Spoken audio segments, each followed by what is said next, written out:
जादुई पतीला। सालों पहले पीतल नगर में किशन नाम का एक किसान रहता था। वह गांव के एक जमींदार के खेत पर काम करके किसी तरह अपना घर चला रहा था। पहले किशन के भी खेत थे, लेकिन उसके पिता के बीमार होने के कारण उसे अपने सारे खेत बेचने पड़े। मजदूरी में मिलने वाले पैसों से पिता का इलाज कराना और घर का खर्च चलाना मुश्किल हो रहा था। वो हर दिन सोचता था कि कैसे घर की स्थिति को बेहतर किया जाए। आज भी इसी सोच के साथ किशन सुबह सुबह जमींदार के खेत पर काम करने के लिए निकला। खुदाई करते समय उसकी कुदाल किसी धातु से टकराई और तेज आवाज हुई। किशन के मन में हुआ कि आखिर ऐसा क्या है यहाँ। उसने तुरंत उस हिस्से को खोदा तो वहां से एक बड़ा सा पतीला निकला। पतीला देखकर किशन दुखी हो गया। किशन के मन में हुआ कि ये जेवरात होते तो मेरे घर की हालत थोड़ी सुधर जाती। फिर किशन ने सोचा कि चलो अब खाना ही खा लेता हूँ। किशन ने खाना खाने के लिए अपने हाथ की कुदाल उस पतीले में फेंक दी और हाथ मुंह धोकर खाना खाने लगा। खाना खत्म करने के बाद किशन अपनी कुदाल उठाने के लिए उस पतीले के पास पहुंचा। वहां पहुंचते ही किशन हैरान हो गया। उस पतीले के अंदर एक नहीं बल्कि बहुत सारे कुदाल थे। उसे कुछ समझ नहीं आया। तभी उसने अपने पास रखी एक टोकरी को भी उस पतीले में फेंक दिया। वो एक टोकरी भी पतीले के अंदर जाते ही बहुत सारी हो गई। ये सब देखकर किशन जादुई पतीले को अपने साथ घर लेकर चला आया। पतीले को वो हर दिन उस बर्तन में अपने कुछ औजार डालता और जब वो ज्यादा हो जाते तब उन्हें बाजार जाकर बेच आता। ऐसा करते करते किशन के घर की हालत सुधरने लगी। उसने इस तरह से बहुत पैसा कमाया और अपने पिता का इलाज भी करवा लिया।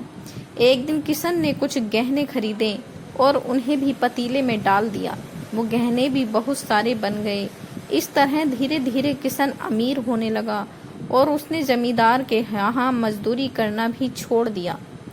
किशन को अमीर होते देख जमींदार मोहन को किशन पर शक हुआ और वो सीधे किशन के घर पहुंचा। वहां जाकर उसे जादुई पतीले के बारे में पता चला। उसने किशन से पूछा, तुमने यह पतीला कब और किसके घर से चुराया? डरी हुई आवाज में किशन बोला, साहब, ये पतीला मुझे खेत में खुदाई के समय मिला था। मैंने किसी के घर चोरी नहीं की है।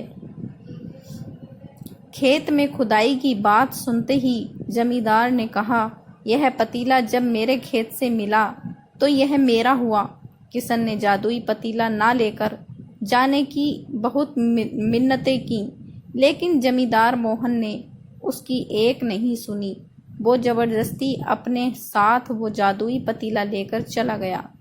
जमींदार ने भी किशन की ही तरह उसमें सामान डालकर उन्हें बढ़ाना शुरू किया। एक दिन जमींदार ने अपने घर में मौजूद सारे गहने एक एक करके उस पतीले में डाल दिए और रातों रात बहुत अमीर हो गया। एकदम से जमींदार के अमीर होने की खबर पीतल नगर के राजा तक पहुंच गई। पता लगाने पर राजा को भी जादुई पतीले की जानकारी मिली। फिर क्या था, राजा ने तुरंत अपने लोगों को भेजकर जमींदार के यहाँ से वो पतीला राजमहल मंगवा लिया। राजमहल में उस जादुई पतीले के पहुंचते ही राजा ने अपने आसपास मौजूद सामान को उसमें डालना शुरू कर दिया। सामान को बढ़ता देखकर राजा दंग रह गया।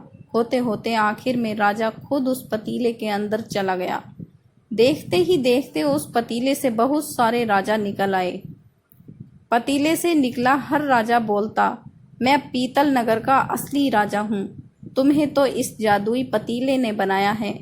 ऐसा होते होते सारे राजा आपस में लड़ने लगे और लड़कर मर गए।